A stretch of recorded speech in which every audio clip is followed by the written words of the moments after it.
Une escroquerie, peut-être, à l'assurance. Tant que nous n'en avons pas la preuve formelle, il est difficile de l'affirmer. Mais les éléments que vous allez voir dans notre reportage sont assez troublants. Accueillons Eliane sur le plateau de Sans aucun doute. Voici Eliane qui a un sérieux problème avec un courtier en assurance. Là, vous sortez, s'il vous plaît. Mais il n'est pas possible de discuter? Une petite... Monsieur, vous sortez, s'il vous plaît. Pour Sans aucun doute, c'est une nouvelle affaire qui commence tout de suite. Bonsoir Eliane, merci d'être avec nous sur le plateau de Sans aucun doute. Eliane, nous avez fait construire, nous allons voir un reportage et donner des coups de fil pour vous dans une seconde. Vous avez fait faire des travaux, vous prenez pour cela un entrepreneur prudente, car vous écoutez les conseils des avocats de Sans aucun doute. Vous prenez une dommage ouvrage pour vous couvrir. Si ça se passe mal, ça se passe mal. Je prends un raccourci, hein. Vous voulez faire jouer cette dommage ouvrage et la stupéfaction. Vous vous apercevez, quand vous appelez la compagnie d'assurance, que l'entrepreneur n'a jamais souscrit d'assurance, dommage ouvrage comme il vous l'a dit, il vous l'a montré. Pire, ça correspondrait à une toute autre assurance avec un autre nom. Et la vraie question qui se pose, c'est y a-t-il un lien entre l'entrepreneur et l'assureur? Font-ils ensemble des choses que l'on pourrait juger de malhonnêtes? Regardons ce reportage, donnons des coups de fil ensuite, mais essayez de comprendre un petit peu les mécanismes. Stéphane Martin a mené l'enquête pour Sans aucun doute. Je suis heureuse de le faire par rapport à mon père. Et oui, il me casse tout ça, c'est pas possible.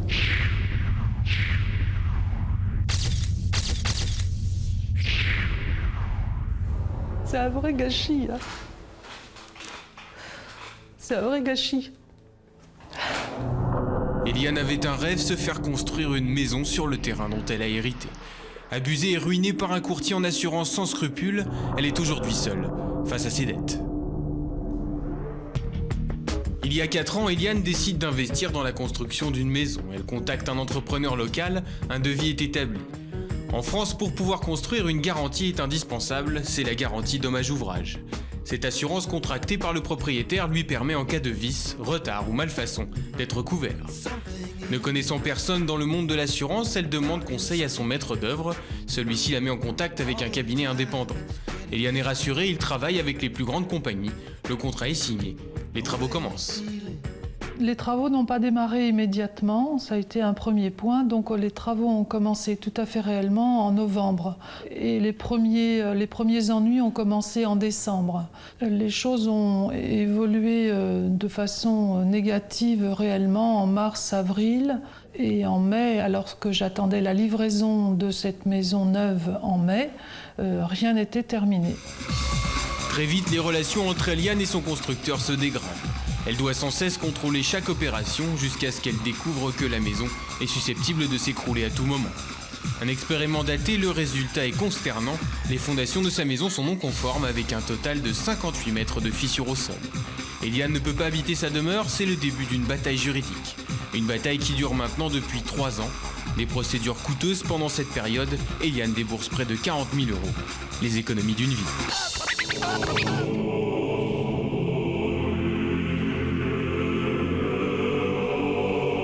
J'ai prévenu l'agent d'assurance des problèmes que je rencontrais. Donc cet agent d'assurance s'est déplacé.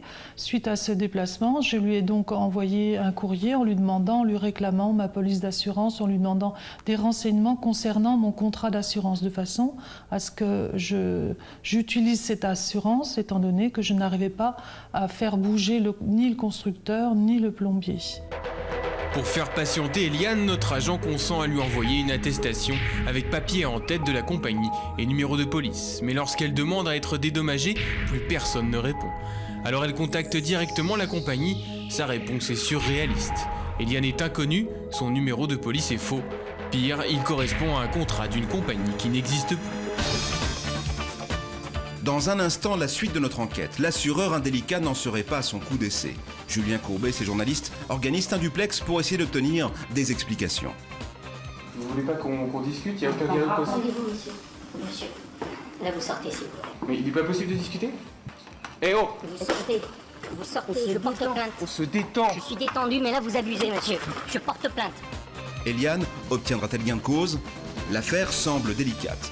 La réponse dans un instant, dans Sans aucun doute.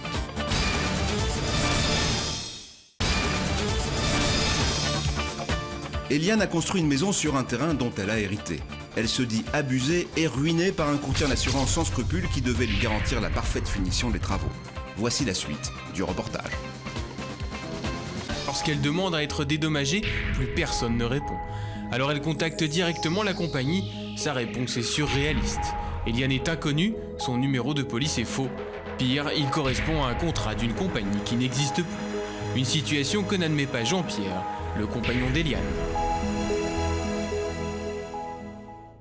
Je ne comprends pas. Aujourd'hui, on ne devrait pas pouvoir arnaquer les gens de cette façon-là. Pourtant, Eliane a bel et bien payé 5 000 € pour une assurance qui n'existe pas. Elle insiste et découvre que notre homme n'est plus habilité à produire des contrats au nom de cette compagnie. Anéantie, elle se retrouve avec une maison inachevée susceptible de s'effondrer à tout moment et surtout invendable car dépourvue d'assurance dommage ouvrage. Alors elle va tout tenter pour faire valoir ses droits, y compris déposer une plainte devant le procureur de la République, une plainte classée sans suite. Sans recours, elle sombre lentement dans la déprime. Je suis obligée de m'aider en permanence pour ne pas tomber dans la dépression.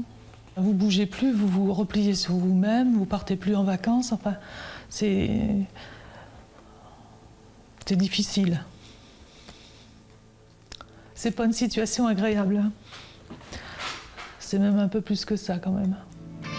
Mais ce n'est pas tout car toutes ces vicissitudes ont ruiné Eliane, la laissant dans l'incapacité de rembourser ses dettes.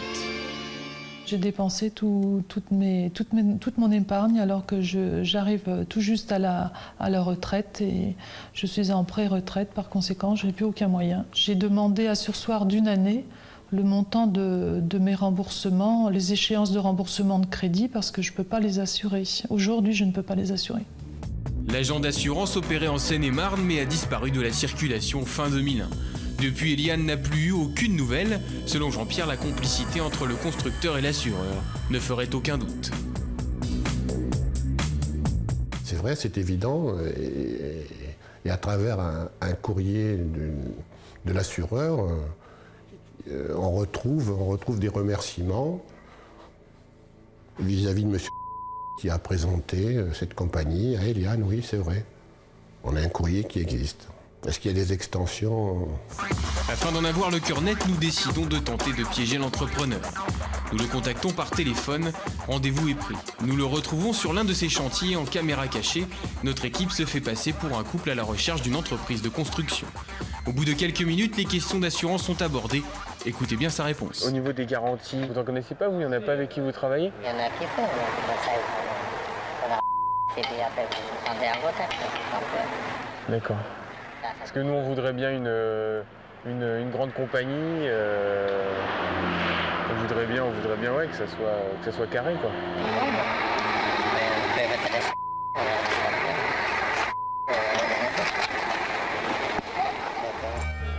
Étrange coïncidence, l'entrepreneur se dit capable de nous mettre en relation avec des assureurs et la première compagnie qu'il cite n'est autre que celle d'Eliane. Méfiant, il refuse cependant de nous donner le moindre contact précis, impossible donc d'établir une complicité certaine entre les deux hommes. Nous décidons de partir à la recherche de notre agent, c'est au cœur de qu'il a ouvert un nouveau cabinet. Nous nous y rendons en caméra cachée, visiblement ces commerciaux ne retrouvent même pas la trace d'Eliane dans leur fichier. Alors, TRACZ, c'est ça? Là, je vois pas. Ça n'a pas pu être enregistré à notre nom, non? Non. Vous n'avez pas appelé monsieur? On l'a pas eu au téléphone. Vous l'avez pas eu au téléphone, comment pas? Et vous bossez avec quelle compagnie, sinon? Ah bah sinon avec les plus importants. Une question anodine qui a son importance puisque ce courtier n'est plus censé pouvoir travailler avec les compagnies qui viennent d'être citées. La présence de contrats sur les étagères vient confirmer cette information. Nous sommes désormais certains qu'il continue à travailler.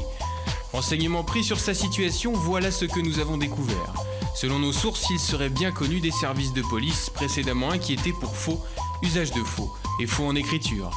Eliane ne serait pas sa seule victime, elle serait plus d'une dizaine au total actuellement entendues auprès d'un tribunal de grande instance. Quant aux compagnies utilisées pour ces contrats fictifs, 2 d'entre elles auraient déposé plainte contre lui, le plaçant automatiquement sous contrôle judiciaire. Fort de ces informations, comment peut-il encore continuer à travailler en toute impunité?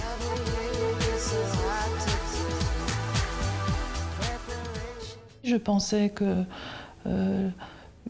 Une grande compagnie française d'assurance ne pouvait pas laisser dans la nature des gens qui ne sont pas crédibles, qui sont des escrocs en puissance. Voilà, l'enquête est signée par Stéphane Martin pour sans aucun doute beaucoup de points à éclaircir dans ce dossier. Qu'attendez-vous, madame, de cette émission sans aucun doute aujourd'hui? Eh bien, que cette compagnie d'assurance prenne en charge les désordres qui ont été... tous les frais rattachés au désordre et qui sont énormes. Et qu'au moins je puisse toucher des dédommagements par rapport aux préjudices causés.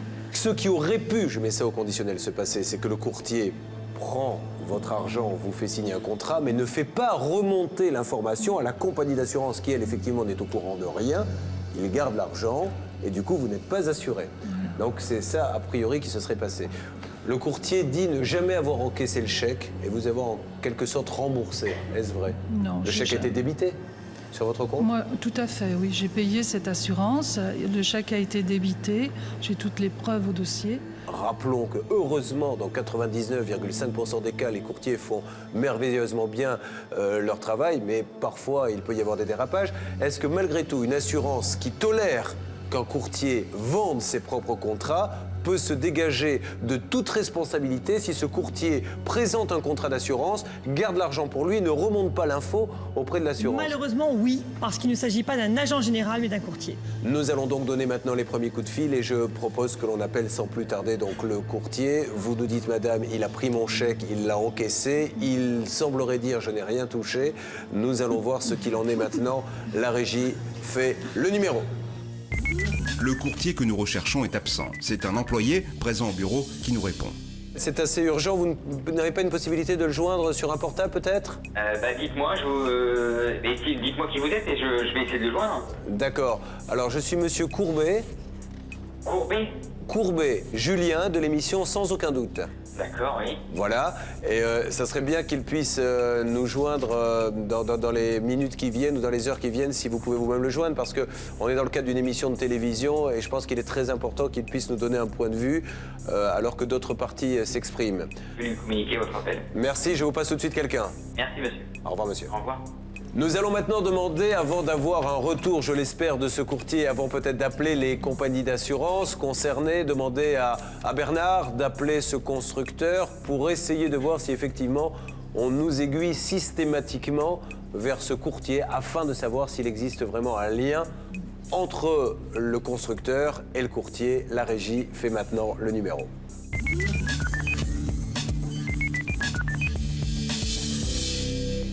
Allô? Oui, bonjour monsieur. Bernard Sabat se fait passer pour un client désireux de faire construire une maison. Le constructeur semble intéressé. Il lui demande maintenant comment faire pour trouver une bonne assurance. Je voudrais savoir comment ça se passe au niveau des assurances, parce que vous savez, j'ai eu un petit pépin et je voudrais avoir quelques informations par rapport à cela. Est-ce que vous pouvez m'aider justement à constituer le dossier pour lorsque je vais faire la maison? Et vers qui vous pourriez m'aiguiller pour préparer ce dossier-là? Oui, je vous disais, vers qui vous pourriez m'aiguiller éventuellement?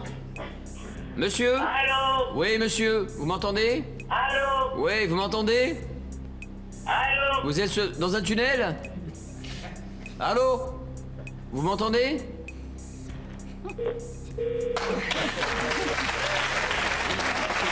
Nous allons essayer d'avoir maintenant un dialogue avec la compagnie d'assurance au plus haut lieu, simplement pour essayer de connaître leur position sur ce dossier, sachant que vous l'avez bien compris, c'est le courtier qui est en première ligne et l'assurance semble être aussi victime que madame dans ce dossier, mais il est bon quand même d'essayer de clarifier la situation. La régie fait maintenant le numéro. Au siège de la compagnie d'assurance, un responsable connaît bien le dossier. Alors, qu'est-ce qui s'est passé exactement? Ce monsieur, en fait, nous avons cru comprendre, était courtier, distribue donc des contrats de plusieurs assurances, y compris la vôtre, c'est ça? Alors, ce monsieur, en fait, était collaborateur d'un de nos agents jusqu'en 1999. Ensuite, il a quitté cet agent pour s'installer à son compte comme courtier.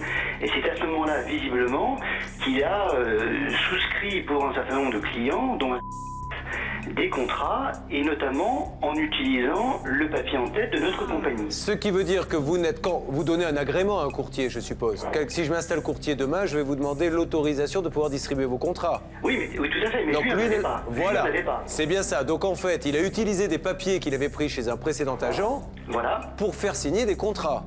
exactement. Ah ouais, là, c'est beaucoup plus grave qu'on ne le pensait. Donc en fait, vous êtes tout aussi victime que cette dame. On peut estimer qu'on est effectivement... Même si vous n'avez pas un réel préjudice financier, vous vous retrouvez au milieu de tout ça quand même. On se retrouve au milieu de tout ça. Bon, alors d'après nos informations, mais je pense que vous êtes certainement au courant, je crois qu'il continuerait à... Je mets ça au conditionnel bien sûr, mais il continuerait à placer des contrats de votre compagnie. Hein. Ouais, d'après nos informations aussi, il continuerait, oui, tout à fait. Donc voilà, Eliane, vous avez peut-être mieux compris la situation. C'est que la compagnie n'était absolument pas au courant. Il a pris des papiers en tête chez un agent, qui lui était un agent officiel de la compagnie. Il est parti avec ses papiers en tête et les a replacés à droite et à gauche, quoi. Donc c'est comme ça que vous vous êtes retrouvé dans cette situation.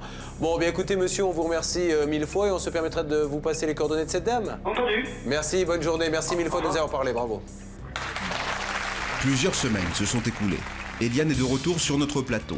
Le courtier, joint par notre équipe de journalistes, a fini par donner sa version des faits.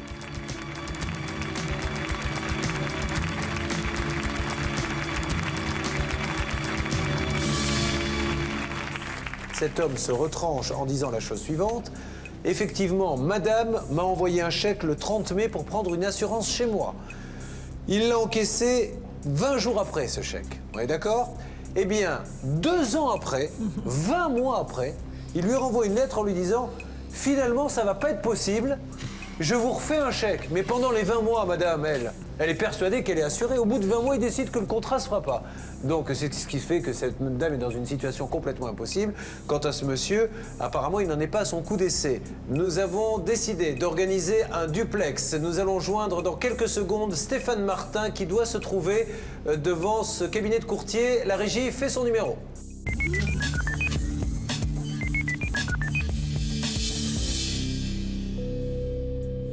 Stéphane, est-ce que vous m'entendez ? Oui, Julien, je vous entends très bien, oui. Donc Stéphane, vous êtes donc devant le cabinet de ce courtier et vous allez donc pouvoir demander des explications précises à ce monsieur. Nous vous écoutons, bon courage. Eh bien écoutez, nous y allons, effectivement, on va s'armer de courage. Donc nous descendons un petit bout de rue, nous arrivons devant sa boutique, devant son échoppe, il y a du monde apparemment, nous rentrons. Monsieur, dame, bonsoir. Bonsoir monsieur. Je suis journaliste à TF1, Stéphane Martin, j'aurais besoin de monsieur s'il vous plaît. Est-ce qu'on peut parler un petit peu, s'il vous plaît? Vous n'avez pas pris rendez-vous, monsieur. On a un enregistrement d'émission, on a pris la décision de venir vous voir. Enchanté. Enchanté. Est-il possible qu'on discute ou pas? Pas du tout, monsieur. Je travaille pas. Donc, faut prendre un rendez-vous. Ben, on est là, tant qu'à faire, on peut parler maintenant. On s'est déplacé. Là, vous êtes chez moi. Oui. Donc, vous sortez. Vous voulez pas qu'on discute? Il y a aucun problème. Rendez-vous, monsieur. Monsieur. Là, vous sortez, s'il vous plaît. Mais il n'est pas possible de discuter? Une petite Monsieur, vous sortez, s'il vous plaît. Vous êtes chez moi. Mais pourquoi on ne peut pas discuter? On n'a pas pris rendez-vous. Voyez, on a des clients. Vous sortez, s'il vous plaît. Apparemment, Julien, le monsieur ne souhaite pas communiquer, je suis en ligne. Vous ne souhaitez parler à personne? Au moins, demandez-lui pourquoi il a attendu 2 ans pour envoyer le chèque. Pour ce qui est du chèque de Madame Trax, pourquoi elle a attendu autant? Pourquoi elle a attendu autant pour lui renvoyer son chèque et dire que l'assurance ne fonctionnait pas? Parce que j'ai attendu la réponse qui a été négative. Et pourquoi vous avez attendu 20 mois? Mais parce qu'il a fallu placer le dossier pendant tout ce temps, et voilà, la dommage ouvrage, ça ne me tente pas. Donc en fait, vous encaissez un chèque et vous mettez 20 mois pour apprendre aux gens qui sont plus assurés? Vous sortez ici. Pourquoi le contrat de madame correspondait à un autre nom d'une autre compagnie? Comment se fait-il que le numéro ne correspondait pas à un numéro de police de la compagnie concernée? C'était une autre compagnie, ça n'avait rien à voir. C'est possible. J'ai pas le dossier là, donc je peux pas vous répondre. Bah, apparemment, le monsieur n'a pas l'air au courant, enfin voilà. Bon, parfait. Eh bien écoutez, il prend ses responsabilités. Voilà, je pense que nous ne savons pas davantage, Julien. Est-ce que, une seconde Stéphane, est-ce que madame va intenter maintenant une action directe contre ce monsieur pour peut-être aller plus loin? Eh oh! Vous sortez, je porte plainte. On se détend. Je suis détendu, mais là vous abusez, monsieur. Je porte plainte. Attention, je prends votre nom. Allô, prenez mon nom, et vous me rendez mon téléphone. Ah, on a pris le téléphone visiblement de Stéphane Martin. Allô? Attention. Et ce monsieur a pris le téléphone visiblement de la main de Stéphane et a raccroché de lui-même. Donc nous allons avoir, je l'espère, des nouvelles de Stéphane dans quelques instants s'il arrive à récupérer son téléphone. Notre journaliste et son caméraman n'ont pas perdu leur sang-froid. Poliment mais fermement, Stéphane tente de récupérer son téléphone. Vous me rendez mon téléphone. Attention, Vous me rendez mon téléphone. si je veux. Je le casse. Rendez-moi mon téléphone. D'accord? Rendez-moi mon téléphone.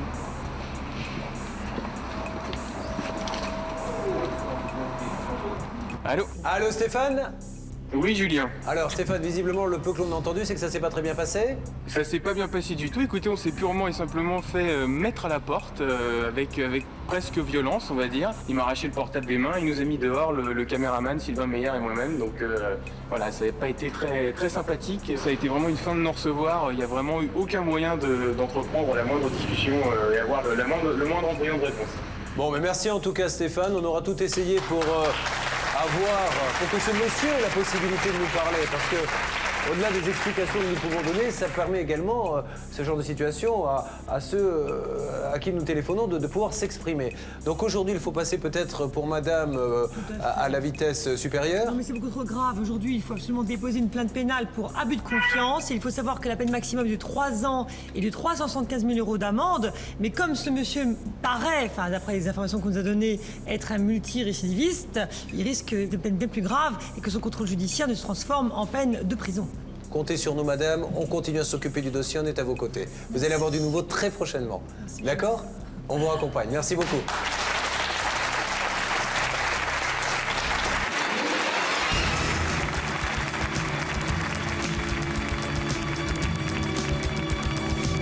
J'ai un espoir fou dans la résolution de mon histoire. De reprendre une vie nouvelle, enfin de clore cette affaire pour reprendre une vie nouvelle.